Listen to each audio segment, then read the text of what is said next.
Hi, everyone. My guest is Babar Arshad, who is an experienced self-starting marketing leader with more than 8 years of proven success within the tech and marketing realm. His experience is centered around launching and executing new initiatives at scale. And I'm happy to have you here today.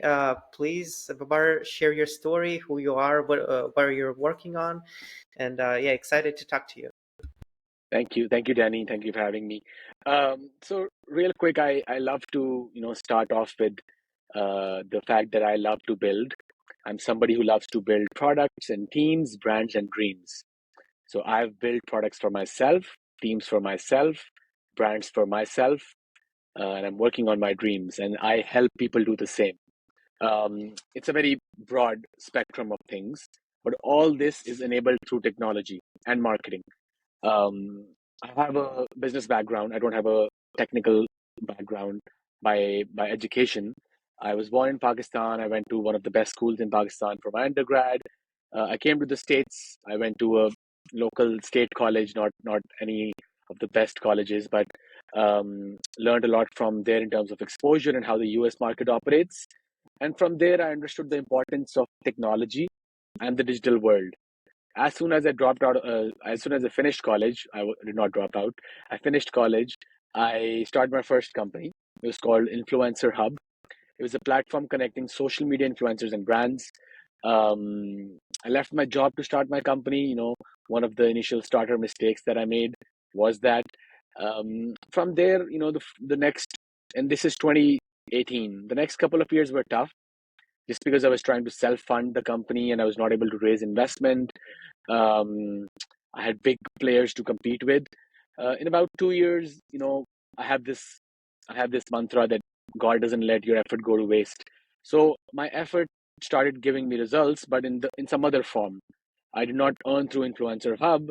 People wanted me to develop technologies for them. That is where iTitans, which is my current main full time gig, came into being. So start of 2020, iTitans was working on some health tech technologies for a few people. That is when COVID hit. You know, of course it was a disaster, but for my business it was, it um, proved to be gold because I was working on the health tech side. So a lot of products and companies I was working with, they got good traction or they got good momentum, and I grew along with them. You know, again, I did not do anything specific. It was just luck, God giving me back for my effort in the past, I think. And yeah, man, since then it's been about 4 years. We're celebrating our 4 year anniversary this Sunday, in fact. And I have a team of about 70 plus people now, mostly offshore and some onshore. And our goal is simple. You know, you do the business, we do the tech. That is what I focus on. My vision right now is to make people understand how tech is simple, tech is beautiful, and tech is a leverage. Right now, people think tech is scary, tech is expensive, tech is a cost. But I want to turn this around and and let people know that tech is, the opposite of what you're thinking. It should be a leverage tool, not an expense. So yeah, that's a bit about myself. On the personal front, I um, I moved to Dallas about 2 years ago with my family from Tampa, Florida. Not as pretty as Tampa, but business wise is very good. Community wise is very good. Um, and I love playing cricket. I've been a professional cricket player in the past. I play semi professionally now, but that's how my weekends are spent. I'm a big advocate of giving back to the society. I have a few initiatives that I work on in terms of giving back to my home country and some over here. And yeah, man, that's just intro. Yeah, that's great about cricket. So you played professionally. On what level? I'm very So I curious. played I played under 19s, which is junior cricket, for my hometown, Lahore. This is in 2011, and in that part of the world, even under 19s for a city is a big achievement. Only very few get selected to that level. I've also played some county cricket in the UK, which was also good professional level cricket. And over here also, I've played in the US. The cricket is growing a lot, so I've played good cricket in the past couple of years. I'm a captain of a local, one of the best clubs in Dallas, called GPCC, and yeah, it's now for now. It's just for fun and just a passion that I have. It's no more professional now. Yeah, man. No, that's very cool. And you're from Dallas, and I'm a huge baseball fan, and the Rangers won their World Series this year. So I know that cricket and baseball are like completely different worlds, but still close, right? Yeah, yeah, that's the closest. If I have to, describe cricket in terms of comparison, I tell them it's baseball with a bounce. You know, so how baseball you pitch, in cricket you bowl with a bounce, and Yeah. then you hit the same way and try to hit it far. There's more technical aspects to it, but I used to tell my mom that if I was born in the States, I would be a baseball player because it's very similar. Yeah, yeah, indeed. Yeah, man, love your story. Going back to what you said about growing fast when COVID hit, I think it's one of the biggest factors for the potential success of a company. Why now? Like, where's the market opportunity? And I think you hit it at the right time, at the right place. And it was probably the result of your like years of efforts before that. So is it correct that that was one of the huge factors for your growth back then? Yeah, yeah. I think being in the right time, in the right place, um, and then making the right moves, of course. Because when COVID hit, we saw how Skype and Zoom, turned out to be, right. Skype should have been the market leader, but they did not. So I think being at the right time and right place matters, but also what moves you make after that matters the most. So yeah, I think for me it was a combination of all three. Yeah, yeah, that's super cool. And I also noticed you're very active on Facebook. I think also on Instagram. Um, and obviously you have this huge company you're running, and you're dedicated some time to socials. So is that primarily for marketing your company, or how are those channels helping your business grow? Or is it maybe a personal brand type of things? So that's a good question.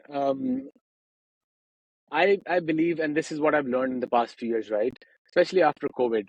I think on average, 95% of our daily connections, people that we talk to or interact with on any capacity, are digital. Like if I'm meeting 100 people every day, 95 would be on some online thing through our phone, um, and five would be in person. So I think it's sort of unfair in any capacity to not um, engage with those 95% audience or people or friends, whatever you want to call them, on a regular basis. They deserve to know about you. You deserve to know about them. A lot of my friends, uh, we just know each other because we are friends on Facebook, you know, and we know about each other quite a lot just because we share our lives more regularly. So I think that was the basis of it. From a personal branding standpoint, I do feel, as a young company, people don't know iTitans. People know me mostly. So I have to be present out there in the digital world to sort of sell myself before I can sell my company. If people like me, they trust me, they will trust the work I'm doing. So that also adds to the to overall effort. And I've realized this over the past year or so. So I'm trying more to give more time to create some content and post regularly and stuff. Yeah, yeah, and I love your content. I think it's a great strategy. Just by looking at it, you're providing value out there basically for free, like mostly as far as I understand. And that's a great way to attract people, and then you can lead them either to your business as potential leads or anything else. So, do you also look at it like that? Yeah, yeah, for sure, for sure. I think that's one of the outcomes of social media. When you were posting something, you're not posting to sell.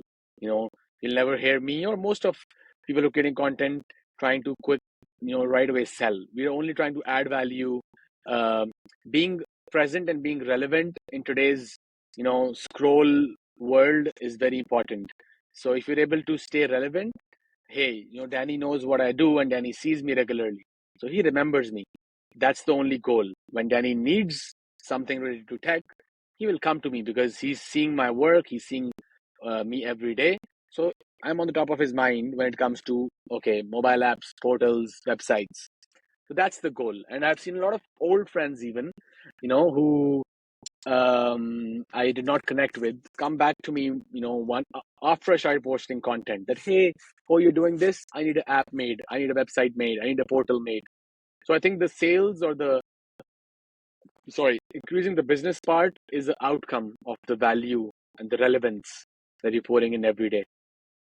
Yeah, and I also think it's about trust because I can see you more, and subconsciously I build this image of you that you're a person that can be trusted. You know what are you talking about? You provide a lot of value, and it's kind of like I'm even building a relationship with you just by listening to you, even though you do not necessarily build a relationship with the person listening.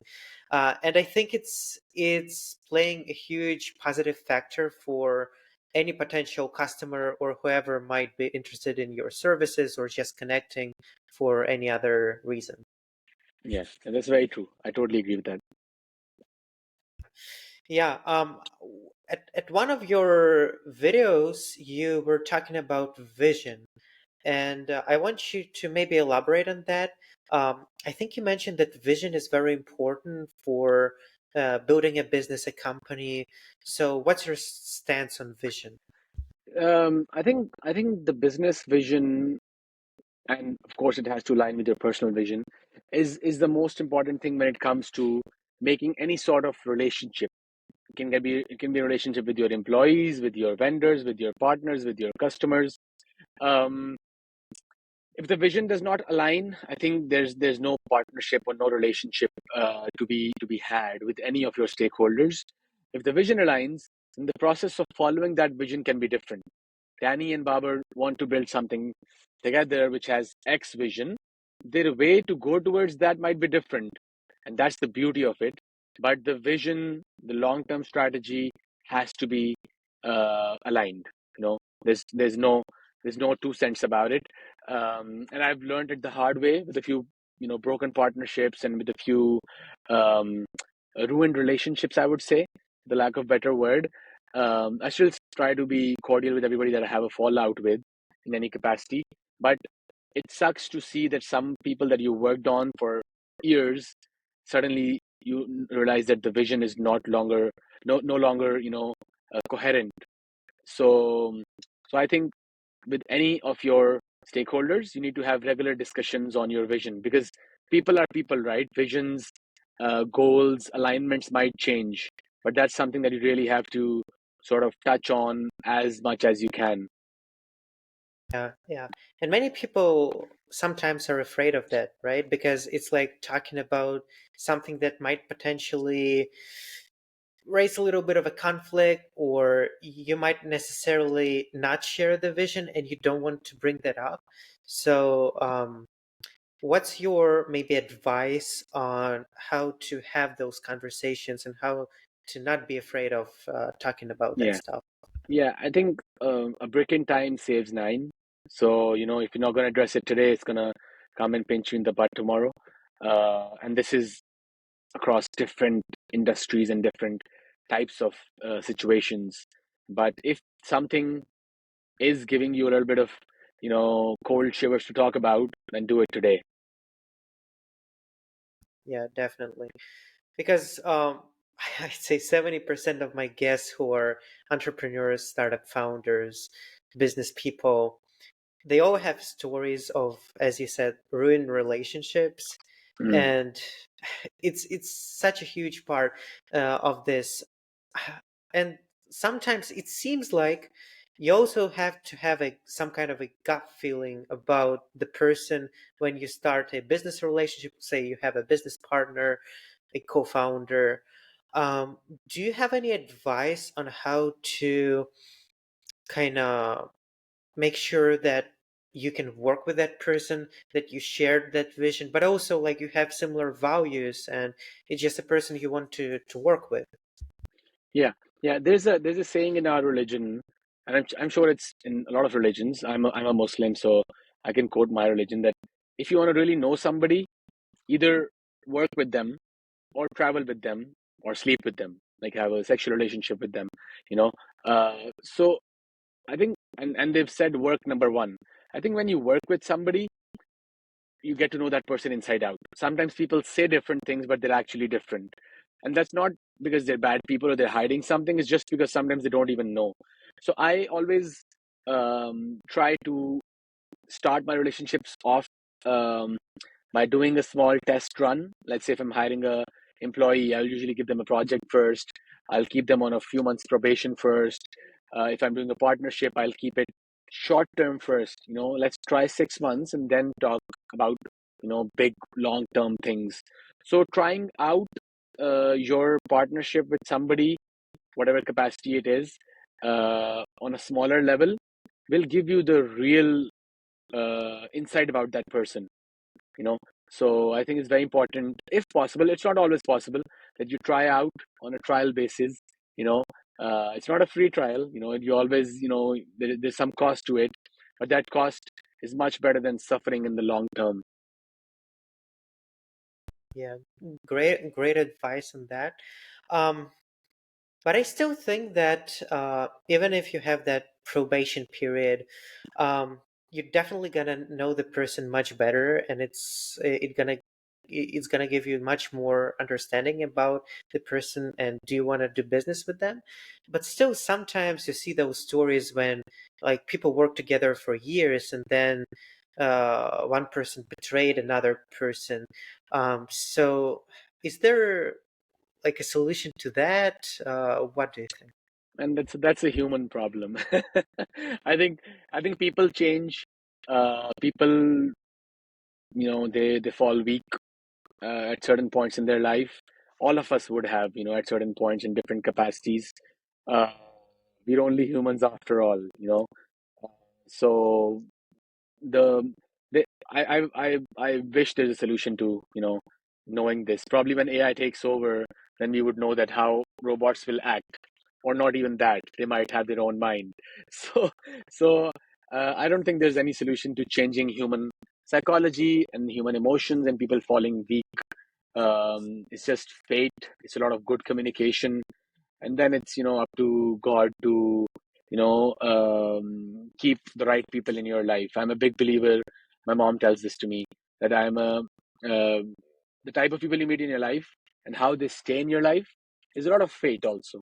Whatever capacity they come in, and whatever capacity they stay, you should always pray that it stays good and positive for both sides.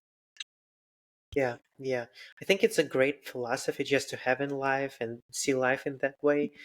Um, Also, I think that there is like a common mistake that, let's say, very early stage startup founders make, like friends who want to start a company.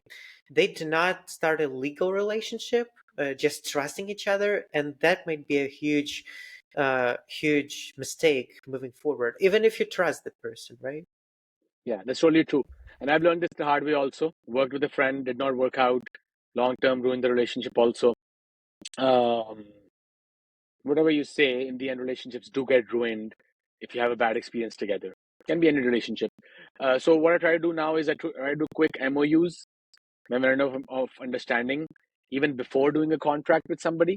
So let's say I want to work with Danny, and hey, let's sell AirPods online. Okay, let's do a MOU first and write stuff down, because that way you and me can be aligned on what we are doing, and then later on when we're doing it properly, we can do a contract. But I think MOUs have been very helpful legally, but also from an understanding point of view between potential partnerships that I've had. Yeah, yeah, definitely. That's a great advice. Um, so you have this story about you building companies, having failures, having successes.